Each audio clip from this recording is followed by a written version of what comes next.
What's up guys, hope you're having a good day. In today's video we're going to be taking a deep dive into the co-main event of this weekend's card between Dan Ige and Damon Jackson. In my opinion, this is one of the most interesting fights from a betting perspective on this card, because with both guys being in that even money odds range, we know that if we can just lean 60-40 one way or the other, we can often find a strong position for us to put our cash. So it's a very interesting stylistic matchup between these two, with both of them primarily being grapplers, and hopefully you'll be able to use the information in this video to make good betting decisions, maybe even earn some extra cash. I spent a lot of time researching this fight, so I hope the information I'm going to share with you in this one is going to be useful. If you do find it useful, please hit the like button below, and also leave a comment to let me know what you think about this fight. Do you agree with me? Do you disagree? Will you be betting it? If you're not betting it, who do you lean towards? I want to know. And don't forget, if you do like this breakdown video and you want to watch more breakdowns like this, I drop a breakdown video for a UFC fight every single day on YouTube for all of the main card fights. And if you like to watch even more breakdown videos, you can watch breakdowns for all the prelim fights on a UFC card over on my website, MMABettingTips.com. Check out the links in the description below for plenty more UFC breakdown videos for this weekend's card. Without further ado, let's discuss how Jackson and Ige match up from a stylistic point of view. So if we take a look at the tail of the tape, we can see that Jackson is 34 years old, 5'11", with a 71-inch reach, and Ige, 31 years old, 5'7", with a 71-inch reach. So both guys have got the same reach, but we can see that Jackson is longer and taller. And because of that, we know that they both have different strengths or weaknesses with their body type. If this fight were to hit the ground, you'd expect Jackson's longer wingspan, bigger frame to give him an advantage. You know, he might be a little bit more physically imposing on the ground than Ige, who's pretty small for a featherweight. But we do know the fact that he gives up kind of length and size in the featherweight division means he has that small, muscular, compact frame with big power. We know Ige has got true legit one-shot knockout power, which is a big advantage for him in this matchup, because Damon Jackson is pretty bad defensively, and we have seen him get rocked, dropped, wobbled, knocked out a good few times in his career.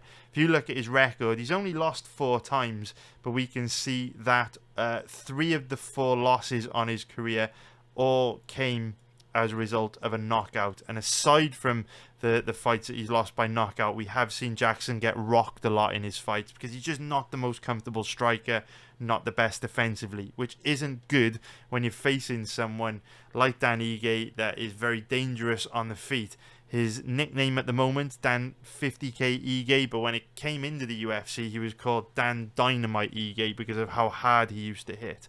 So on the feet, while Jackson may be able to out-hustle Ige and outstrike him by using his length to chip away at Ige.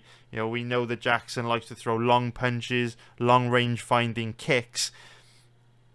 The longer this fight is on the feet, the more danger Jackson is going to be in. Because even though Jackson may be able to chip away at Ige and outstrike him with volume, he's not going to be able to hurt Ige on the feet. Jackson just doesn't really land impactful, damaging strikes, much more of a volume striker. Ige, on the other hand, has the potential to inflict major damage. We know his leg kicks are absolutely devastating. We've seen him, inflict huge damage on past opponents with his leg kicks, which is pretty significant because Jackson doesn't read his opponents particularly well, doesn't see leg kicks coming, and stands quite flat-footed. So we know Jackson's going to be wide open to Ige's leg kicks. And because Jackson doesn't really have any power in his hands, he's not going to be able to gain respect in there to stop Ige from coming forward, closing the distance, and uncorking those leg kicks. So leg kicks are a big weapon that Ige can use in this fight to really break Jackson down. On top of that, we've already said Ige's got big knockout power, and with Jackson being bad defensively, Ige can hurt Jackson real bad on the feet. So when it comes to striking, this is volume versus power and damage, but I also think there's a pretty good chance that Ige can put Jackson into a defensive shell in this matchup. What we've seen from Jackson in the past is that when he gets hurt on the feet, when he finds out that his opponent has got the skills, the technique, the power to really hurt him, it kind of shuts down his offense and his volume dips, and instead he just chooses to protect himself more on the feet than open up and look to inflict damage and land his own strikes, because he knows when he's attacking his opponents, he's giving them an opportunity to counter him. Because he's not a comfortable striker, he'd prefer to just not attack him in the first place and not put himself in a position to get knocked out. So even though early on you may see a decent amount of volume from Jackson, you may see him get into some exchanges with Ige, I think as soon as he starts to feel Ige's power, he's not going to want anything to do with Ige on the feet, and he's mostly going to just look to circle away on the feet, go into a defensive shell, look to defend himself, and then look for opportunities to get this fight to the ground, where this matchup gets a lot more interesting. So Dan Ige has a base in Brazilian Jiu-Jitsu. We can see him in the gi here. He is a black belt in Brazilian Jiu-Jitsu, but like a lot of BJJ guys, Ige's big weakness is that he's far too happy to fight off his back. He's one of these guys that will give up cheap takedowns, and if you take him down and get on top of him, he spends far too long hunting for long shot submissions on off his back, rather than actively trying to work his way back up to his feet. So Ige's takedown offense is pretty bad, and if you do take him down, a lot of the time you can rack up a decent amount of top control simply because he doesn't really try that hard to work back up to his feet.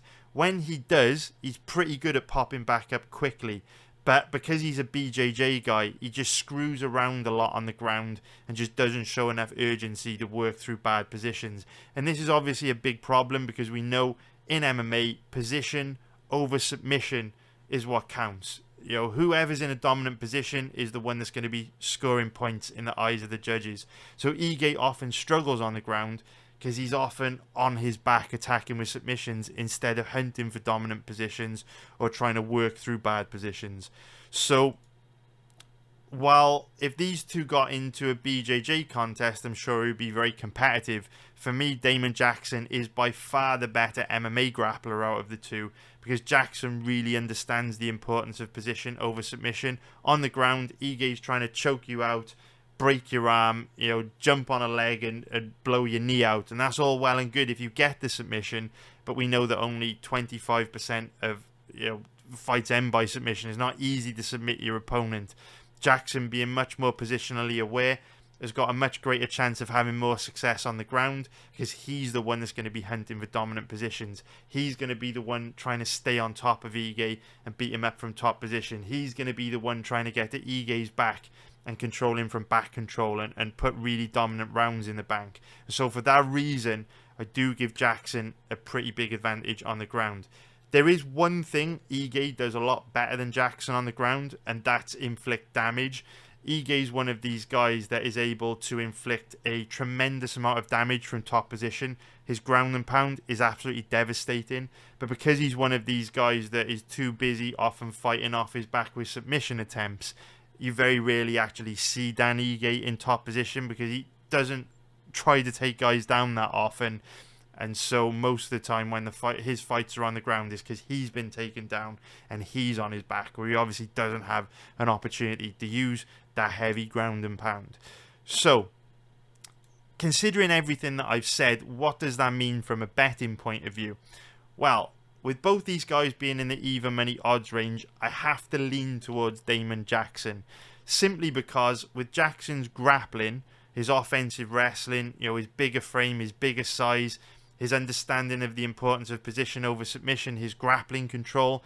For me, Jackson has the skills to dictate where this fight takes place. And while Ige is pretty good at defending himself on the ground, pretty good at working his way back up to his feet when he wants to get back up to his feet, far too often we see Ige give up cheap takedowns and just allow his opponents to control him on the ground for far too long. So I've got to lean towards Jackson here, because even though Ige can cause him huge problems on the feet, I think Jackson can get this fight to the ground, obtain dominant positions, put Ige in some bad positions, rack up a lot of top control, put dominant rounds in the bank. I don't feel crazy confident about it for two reasons. The first reason being, we've already said, Ige has the advantage when it comes to striking. Second reason I don't feel great about it is because Ige's weaknesses on the ground, for me, are more mental than technical. And what I mean by that is, Ige absolutely has the skills to defend himself on the ground and work his way back up to his feet quickly,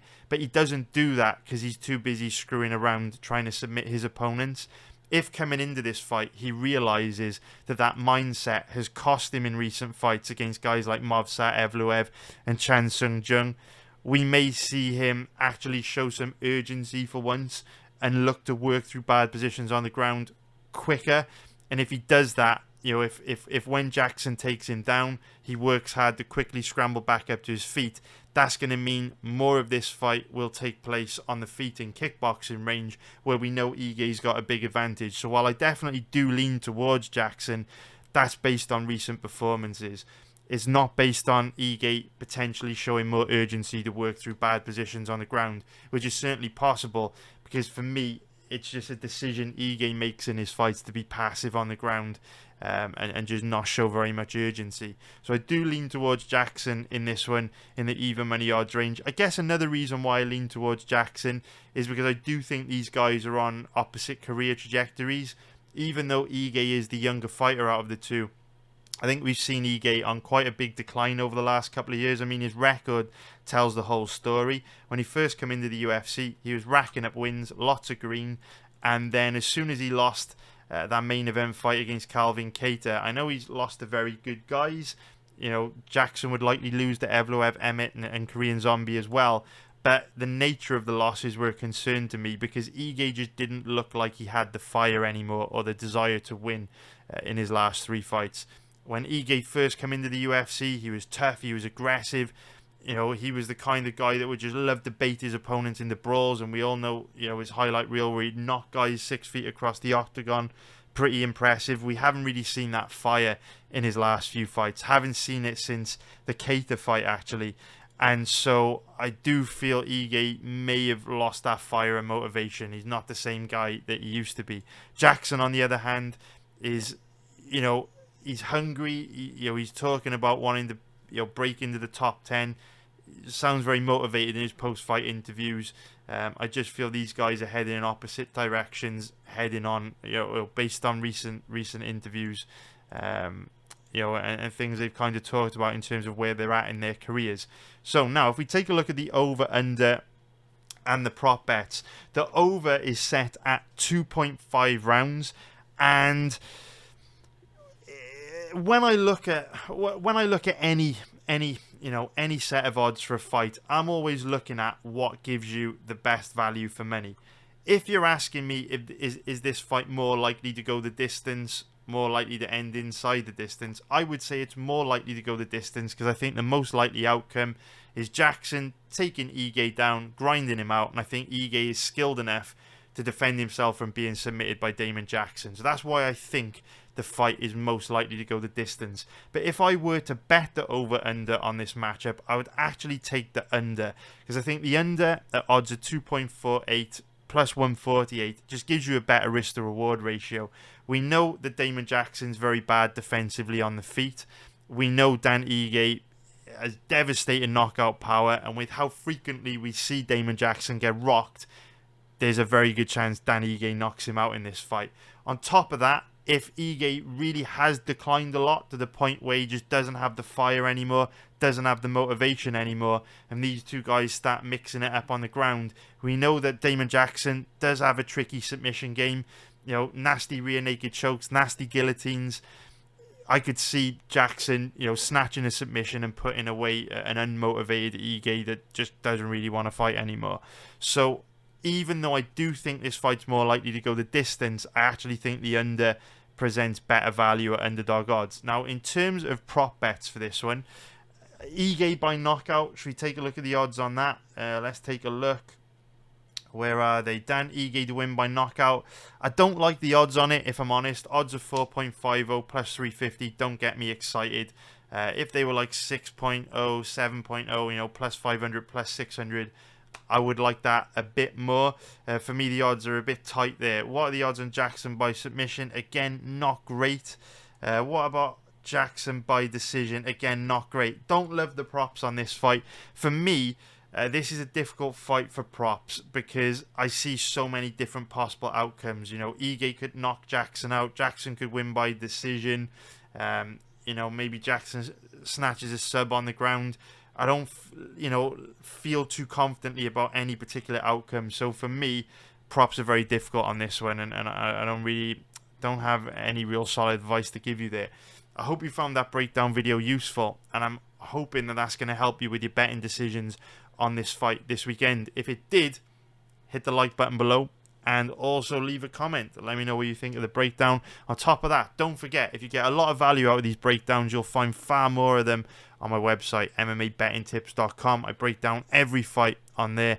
Links in the description below. Thank you very much for watching. Take care, and I'll be back tomorrow with another breakdown video. Take care, guys. Bye.